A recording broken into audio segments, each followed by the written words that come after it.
Welcome to Mindset and Stone podcasts, where we dive deep into the most compelling books on the shelf.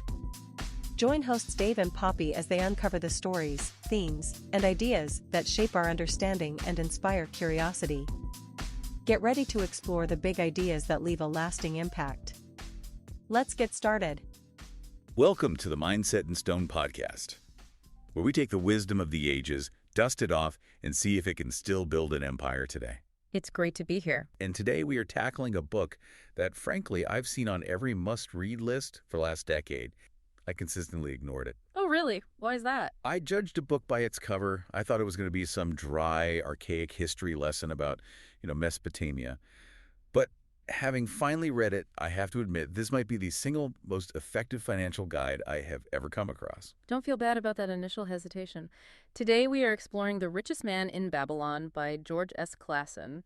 And it's a fascinating artifact because it occupies this strange middle ground. How so? Well, it reads like a collection of ancient fables, almost biblical in its tone, but it was actually written in the 1920s. It's arguably the original blueprint for personal finance as we know it today. That is what absolutely floored me. It was published in, 1926? So we were talking at the height of the Roaring '20s. The stock market is booming, people are buying things on margin, credit is loose, and everyone is partying like Gatsby. Total excess.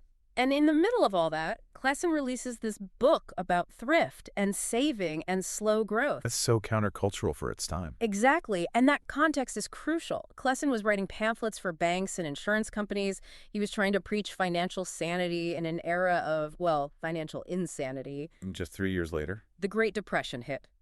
The people who followed Clason's Babylonian advice likely survived that crash with their fortunes intact.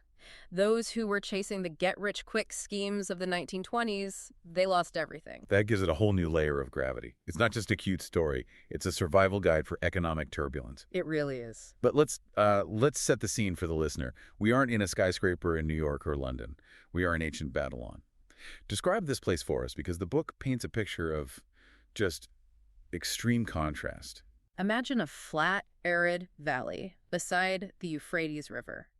There are no forests for timber, no mines for stone, no gold in the ground. And yet, through sheer human ingenuity and commerce, it became the wealthiest city of the ancient world. Just staggering wealth. Staggering. You have walls that are hundreds of feet high, the legendary hanging gardens, temples overlaid with gold. It is a city of almost offensive wealth. And here is the kicker, and this feels very modern. Not everyone is rich. In fact, despite all this gold flowing to the streets, most people are. Well, they're broke. They're living paycheck to paycheck, or I guess copper to copper. And that creates the central tension of the book. It opens with a scene that is just so relatable. We meet a character named Banser, and he's not a lazy man. He is physically strong. He is skilled at his craft. He has spent years hammering wood and shaping leather, and yet the story finds him sitting on the low wall surrounding his property, gazing sadly at his unfinished work. I think we have all had a Bansier moment. He's sitting there, it's hot, he's sweaty, and his wife is giving him that look. Oh yeah, that look. The book describes it vividly.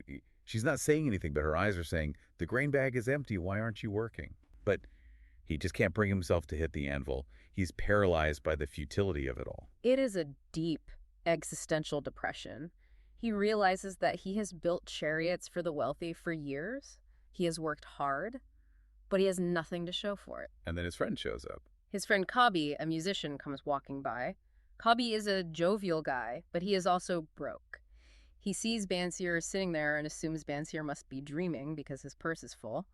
So Kabi asks to borrow 2 shekels. And Bansier's reaction is just tragic. He laughs. He says, if I had 2 shekels, I wouldn't lend them to you. They would be my entire fortune. And this is the catalyst. Bansier asks the question that launches the entire book. He looks at the palace, he looks at the rich merchants, and he asks, why do we work all our lives earning gold yet have nothing to show for it but an empty purse? That is the realization that hard work alone does not create wealth. That's a hard pill to swallow, isn't it? We're taught from kindergarten that if you just work hard, you'll be successful. Right. Bansier and Kabi work harder than anyone, but they are poor. So they realize they've been going to the wrong teachers. They've been listening to the priests or their neighbors. So they decide to go to the source. They decide to visit Arkad, the titular richest man in Babylon. And this leads us to the promise of this deep dive. Arkad wasn't born into royalty. He wasn't a prince. He started as a humble scribe, carving clay tablets for a living. And what he shares with Bansir and Kabi are not magic spells. They are what he calls cures for a lean purse. So this episode is going to move us from the why of poverty, which Bansir understands all too well, to the specific mathematical how of wealth. Bansir and Kabi gather a group of friends, some are traders, some are soldiers, and they go to Arkad's house. And they ask him, point blank, how did you get so rich when we are barely scraping by? And Arkad tells them a story about his younger years. He was a scribe, working long hours, barely making ends meet, and he meets a moneylender named Algamish. This interaction is absolutely key. Algamish is a wealthy, intimidating figure.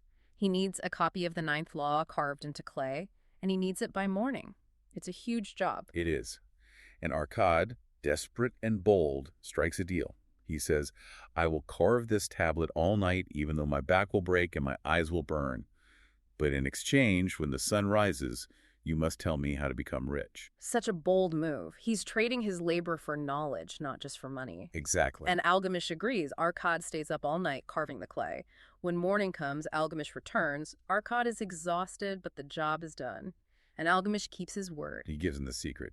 And it's a phrase so simple that Arkad is initially, well, he's disappointed. What does he say? Algamish says, I found the road to wealth when I decided that a part of all I earned was mine to keep. I remember reading that line and thinking, that's it.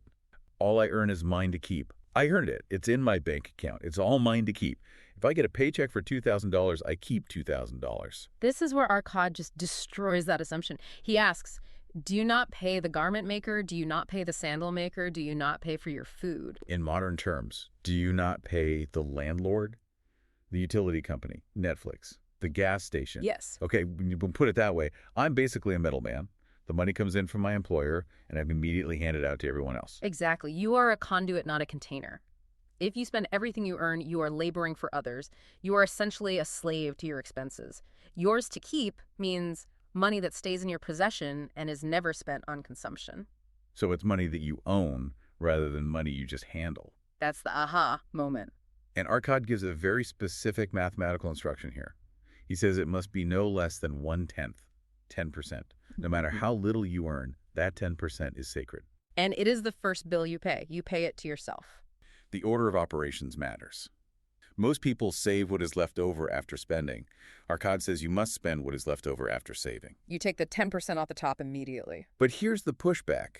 And Bansir had the same pushback. I think a lot of our listeners will too. I can barely pay my bills now. I'm scraping by. How am I supposed to save 10% when I'm already at zero at the end of the month? This is where we have to talk about something called Parkinson's Law. C. Northcote Parkinson famously stated that work expands to fill the time available for its completion, but the financial corollary is that expenditures rise to meet income. Right. Lifestyle creep. It's a real thing. It's deeper than just buying nicer things. It is the idea that your necessary expenses are flexible. Arkad challenges Bansir. You say you can't save, but yesterday you paid the food seller. Today you pay the sandal maker. If the king raised taxes by 10% tomorrow, would you starve? Probably not. I'd be angry, I'd complain, but I'd figure it out. I'd buy the generic brand cereal, or I'd cancel a subscription, or I'd walk instead of taking an Uber. Precisely. You would adjust. Arkad insists that if you take that 1/10 out first, you will not miss it. It is psychological. You learn to live on 90% just as easily as you lived on 100%. The belt tightens slightly, you prioritize better, and eventually you don't even notice the difference. But the difference in your financial future is massive. He uses this great metaphor of the tree. He says wealth grows from a tiny seed.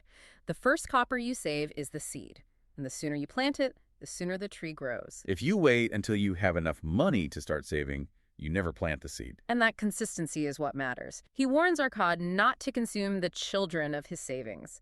But we're getting a little ahead of ourselves. The core philosophy here is you are paying everyone else. You are the one doing the work. You deserve to keep a piece of the action. It builds self-respect. Arkad actually mentions that when he started doing this, a strange thing happened. He walked taller, and coins seemed to come to him more easily. It's like when you respect money, money seems to respect you. Creates a psychological buffer. You are no longer desperate. And desperation repels wealth while confidence attracts it. Okay, so we've got our seed. We are saving 10%. We are paying ourselves first. But Arkad doesn't say just bury it in the backyard or hide it under a mattress. No, absolutely not. This brings us to the next segment, making that gold multiply. Because a seed in a jar is just a seed. It needs to be planted in the earth. This is the third cure for a lean purse. Make thy gold multiply. The analogy Clason uses here is so vivid, though it uses the language of the time. He says every gold piece you save is a slave that works for you. A slave that works for you. And this is the fascinating part. Every copper that slave earns is its child, and that child also earns for you. We know this today as compound interest. But golden slaves is a much more visceral image than like a line graph on a screen. It shifts the perspective from passive income to an army of workers. The goal is to build an army of gold that labors so you do not have to. But Arcad warns us about how we make it multiply. And he does this by telling a story of his own spectacular failure. This is the brickmaker story. Oh, this part is so good. I highlighted this whole section because it felt so relevant to the crypto craze of the last few years. So Arcad saves his 10% for a whole year. He's disciplined, he has a nice heavy purse, and he gives it all to a guy named Asmur. Asmur is a brickmaker. His job is mixing mud and straw and drying it in the sun. He is very good at making bricks. But Asmur tells Arcad, I'm traveling to Phoenicia. I'm going to buy rare jewels from the Phoenicians because they are cheap there, and I'll bring them back to Babylon and sell them for a huge profit. We'll split the money. It sounds like a great plan. Arbitrage, buy low, sell high. What could go wrong? Arcad hands over his life savings to a brickmaker to buy diamonds. And what happens? The Phoenicians saw Asmur coming a mile away. They sold him bits of colored glass that looked like gems. Asmur came back, realized they were worthless, and Arcad lost everything. Gone. His entire first year of sacrifice, gone. This leads to one of the most critical insights in the book, the fourth cure, which is guard thy treasures from loss. But specifically, it highlights the brickmaker fallacy. Algamish, the moneylender, is furious when he hears this. He asks Arcad, you do not go to a bread maker to ask about the stars. You go to an astrologer. Why would you trust a brickmaker to buy jewels? That's hard. How many times do we see this today? You have a friend who is personal trainer and he's giving you stock market tips. Or your dentist tells you which cryptocurrency is going to the moon. It is the Dunning-Kruger effect in action. We assume that because someone is confident or because they are a good guy, they know what they are doing. But investing requires specific expertise. The lesson here is that advice is free, but bad advice is incredibly expensive. You must consult with those who are competent in the specific field of investment you are looking at. If you want to invest in real estate, talk to a landlord or a developer. If you want to invest in tech, talk to someone in the industry. Don't risk your principal on the brickmakers. Arcad had to start all over again. He lost it all. But he learned the lesson. The next time, he invested with Agar, the shield maker, to buy bronze. Because Agar knew the bronze market. He bought the material, made the shields, sold them, and paid Arcad a share of the profit. That was a sound investment. But let's shift gears. We've talked about saving and investing. That's great if you're starting from zero, but what if you're starting from negative? What if you're listening to this and saying, I can't save 10%, I owe money to credit cards, student loans, and my car note? This is where the book introduces perhaps its most compelling character and certainly the most dramatic narrative, Dabasir, the camel trader. This segment answers the question of debt. I found Dabasir's story to be the emotional core of the book. Dabasir wasn't always a successful trader. He was a young man who wanted the good life too soon. He bought fancy robes, he bought gifts for his wife that he couldn't afford, he fell into debt, and instead of facing it, he ran away from Babylon. He chose the coward's way out, he abandoned his wife, he abandoned his debts, and he fled into the desert. But the world is harsh to those without a plan. He fell in with robbers, they were captured, and Dabasir was taken to Syria and sold as a slave. That transition from a free man who just wanted to have fun to a literal slave guarding camels in the heat is just brutal. He hit absolute rock bottom. There is a pivotal scene in the desert. Dabasir is guarding his master's camels. He is starving, dirty, and hopeless. One of his master's wives, a woman named Sira, approaches him. And she sees something in him. She asks him, are you a slave or are you a free man? And he says, I am a free man. But she challenges him. She says, if you have the soul of a free man, why are you here? Your debts are your enemies. By running away from them, you let them conquer you. A free man faces his enemies. Wow. That cuts into the bone. He realizes that his debt isn't just a financial number, it's a moral weight. He was acting like a slave by avoiding his responsibilities. So that night, he decides to escape. It's a harrowing journey. He crosses the desert on a stolen camel, almost dies of thirst. hallucinates. But he survives because he has a new determination to go back to Babylon and face the music. When he gets back, he doesn't have the money to pay everyone. He's still broke. But he has a plan. He visits a wise moneylender named Mothon, who helps him structure what we now know as the Clay Tablet Plan. This is the specific formula for getting out of debt while building wealth. Let's break down the math. It's the 7-2-20-10 rule. And this is controversial because it contradicts a lot of modern advice first. Keep 10% for yourself. Wait, hold on. Let me play devil's advocate here. You're in debt. You owe money to angry people. And you're telling me that before I pay them, I'm supposed to take 10% of my income and keep it for myself. Shouldn't that go to the debt? That is the modern logic. The snowball method usually says throw everything at the debt. But Dabasir argues that if you do not keep something for yourself, you lose the will to work. You need to feel the coins in your purse to maintain the soul of a free man. So it's about morale. It's about morale. If you are just a machine working to pay for past mistakes, you will burn out. That 10% is for your future, not your past. Okay, I can see the psychological benefit. It keeps you motivated. So 10% is mine. What about the rest? 70% is for living expenses. You must live on this portion for your family, food, shelter, and clothes. And the remaining? The remaining 20% is divided proportionally among your creditors. This is the part that feels really hard today. Living on 70%. If you're making $4,000 a month, that means you have to live on $2,800. For a lot of people, rent alone eats up half their income. How is this realistic? It is incredibly difficult, but Dabasir's story doesn't shy away from that. He had to make drastic cuts. It implies downsizing. It implies moving to a cheaper apartment, cooking every meal, selling the car. The budgeting cure isn't about magic. It's about brutal prioritization. It forces you to look at every expense and ask, is this worth my freedom? That's the question. So Dabasir goes to his creditors, these guys who want to beat him up, and he says, look, I can't pay you everything now, but I have a plan. I will live on 70%. I will keep 10%, and I will pay you this 20% every single month until it's gone. And this is the surprising part. Most of them agree. Creditors prefer a steady, guaranteed repayment plan over a deadbeat who hides. It builds trust. There's one guy who's furious, though, right? Right. One creditor, Alcahad, is furious. He insults Dabasir, but Dabasir stands his ground. He says, if I starve myself to pay you quickly, I will get sick and pay you nothing. If I am well-fed and determined, I will eventually pay you everything. That is such a power move. If I starve, you get nothing. He's negotiating from a place of reality. And it works. Month after month, he pays the 20%. The debt goes down. But simultaneously, because he is saving that 10%, his personal wealth goes up. That's the key. The day he makes his final debt payment, he isn't back at zero. He has a stack of cash. He's built an asset while destroying a liability. It transforms you from a debtor to an investor seamlessly. It proves that you can serve your past obligations while still building your future.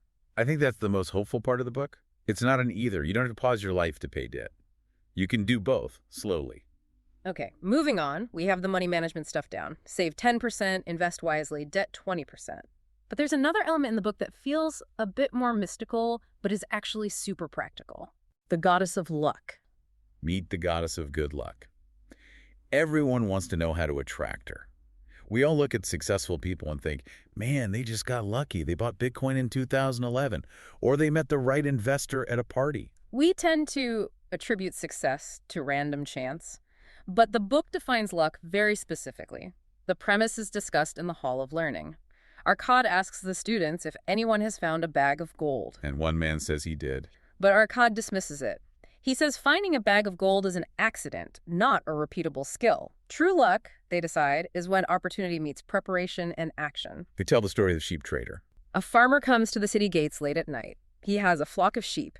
He is desperate to sell them because his wife is sick back home and he needs to return immediately. It's a fire sale. Total fire sale. The weather is bad, it's dark, the sheep are bleeding.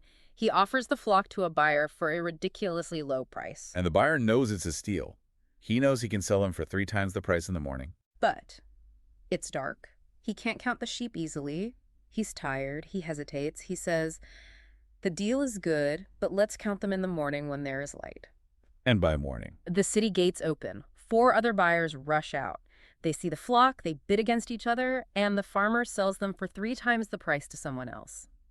The first man, the procrastinator, missed out on a massive fortune. He had the opportunity, he had the money, he lacked the action. That is the lesson. The goddess of good luck hates procrastinators. She favors men of action.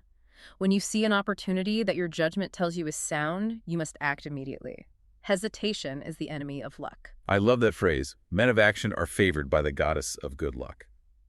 It reframes luck. Luck isn't something that happens to you, it's something you seize. Correct.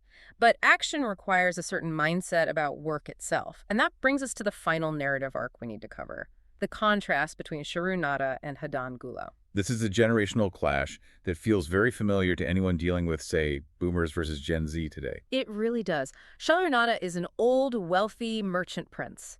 He is traveling with Hadan Gula, who is the grandson of his old partner. And Hadan Gula is, let's be honest, he's a brat. A total brat. He's wearing flashy jewelry, he's complaining about the heat, he's complaining about the dust, and he says something that really sets Sharunada off. He says, work was made for slaves. He believes that gentlemen, wealthy men should simply enjoy leisure. He thinks working hard is beneath him. And Sharunada has to drop a bomb on him. He reveals a secret he has kept for 40 years. He tells the boy, your grandfather and I, we weren't always rich. We were slaves. It is a shocking reveal. They weren't born into merchant families. They were captured, put in chains, and forced to drag baskets of dirt to build the walls of Babylon. And this is where the philosophy of work comes in. While the other slaves were groaning, trying to do the bare minimum, or complaining about their fate, Sharunada and the grandfather decided to take a different approach. They decided to make work their best friend. It sounds like Stockholm Syndrome at first, but listen to the nuance. Sharunada realized that he had no control over his freedom, but he had control over his effort. He decided to be the best wall builder he could be. He took pride in how much dirt he could move. And because of that attitude, he was noticed. The masters saw that he was reliable. They gave him better jobs. Eventually, he was sold to a baker, where he learned to bake. He started selling cakes on the side, earning pennies for his master and a few for himself. So work became the vehicle that carried him to his ambition. It prevented despair. When he was at his lowest, thinking he would die a slave, focusing on doing a good job gave him purpose. It kept his mind sharp, and eventually that work ethic allowed him to buy his freedom. So he teaches the entitled grandson that work isn't a burden, it's a privilege. It's the engine of your future freedom. The quote that defines this section is, "Work is the best friend I've ever known." It is a total reframe. Instead of, I have to go to work to pay my bills, it becomes, I get to go to work to build my estate. And that connects to the seventh cure. Increase thy ability to earn. The more you know, the more you earn. The man who seeks to learn more of his craft shall be richly rewarded. It's about constant self-improvement. So we have covered the philosophical, the mathematical, and the psychological. We've gone from the depths of debt slavery to the heights of the merchant princes, but now I want to make this super practical. We promised the listener a concrete plan. Let's do a rapid-fire rundown of the key takeaways. Let's break it down into the 7 cures, strictly from the text, but applied to the year 2026. If I'm listening to this today, what do I do right now? Okay, here are the steps. Number 1, the 110th habit. Pay yourself first. In the modern world, this means automation. Do not rely on willpower. Set up an automatic transfer the day your paycheck hits. Move 10% to a separate high-yield savings account that you do not touch. Treat it like a tax. It is gone. It is yours to keep. Number 2, the expertise check. This is the brickmaker lesson. Before you invest that savings, pause. Ask yourself, is the person giving me this advice a proven expert in this specific field? If your cousin who delivers pizzas is telling you to buy a specific crypto coin, that is a brickmaker. Walk away. Seek advice from those whose fortunes justify their wisdom. Number 3, the 70-20-10 budget. If you are in debt, this is your lifeline. Do not starve yourself to pay creditors. Live on 70% of your income. It will be hard. It might mean roommates or rice and beans. And you use 20% to pay down debts aggressively and proportionally. And you keep 10% for yourself to build your wealth tree. You need to see your savings grow to stay motivated. Number 4, own your dwelling. The book calls this the 5th cure. Clason argues that paying rent is just pouring gold into another man's purse. Aim to convert those payments into equity. Now, I know the housing market is tough right now, but the principle stands. Stabilize your housing costs. Even if it's a small condo or a fixer-upper, owning the roof over your head protects you from inflation and builds an asset. Absolutely. Number 5, the procrastination audit. This is the luck factor. Identify one financial opportunity you have been delaying. Maybe it's asking for a raise, opening that Roth IRA, or refinancing a high-interest loan. You know you should do it. You've been putting it off. Action attracts luck. Number 6, increase earning power. The 7th cure. Wealth isn't just about saving, it's about earning. Learn a new skill. The book says, that man who seeks to learn more of his craft shall be richly rewarded. Don't just work harder, work smarter. Take a course, get a certification, learn AI tools, make yourself undeniable. And number 7, reframe work. This is the mindset shift. Stop viewing your job as a burden or a necessary evil. View it as the tool you are using to build your freedom. Ask yourself, how is my current work building the foundation for my future estate? If it's not, maybe it's time to find work that does. That is a powerful list. It's amazing how these things from a book written in 1926, pretending to be from 4000 BC, are basically the table of contents for every modern finance book. Rich Dad, Poor Dad, The Psychology of Money, they all trace their DNA back to Babylon. Why do you think that is? Because human nature doesn't change. We still procrastinate, we still overspend, we still look for easy answers from brick makers. The technology changes, we use apps instead of clay tablets, but the laws of gravity and the laws of gold remain the same. So as we wrap up, let's go back to that feeling of the fat purse. Banzer started on that wall with an empty purse and a heart full of despair. But by following these laws, he eventually filled it. He found his dignity. And that feeling is available to anyone. Arkad makes it clear. There is plenty of wealth in Babylon. It is not a zero-sum game. If you follow the laws of gold, gold will come to you. It is, as he says, universal and unchanging. We want to leave you with the challenge. We call it the 90-Day Davosier Challenge. I love this idea. Try it for just 3 months. That's it. For 90 days, keep your 10%. Live on 70%. Allocate the rest to debt or investment. Just see how it changes your anxiety levels. See if you don't walk a little taller like a free man or woman. It will be the hardest 90 days of your financial life, but it might be the most important. And here is a journal prompt for you to think about this week. Am I seeking advice from brickmakers or jewel merchants? Who influences my financial decisions? It is a question that saved Arkad's fortune, and it might just save yours. Remember, as Davosier realized in the desert, where the determination is, the way can be found. Take control of your destiny. The walls of Babylon are strong, but you have to build them yourself. Thanks for diving deep with us on the Mindset in Stone podcast. We'll see you on the next one. We hope you're leaving with fresh insights and a spark of inspiration. Remember to subscribe, leave a review, and check back for more episodes as we dive into new worlds of thought, one book at a time. Until then, keep your mind set in stone and your curiosity open. This has been a Big L Riz Media podcast, where big ideas meet lasting impressions.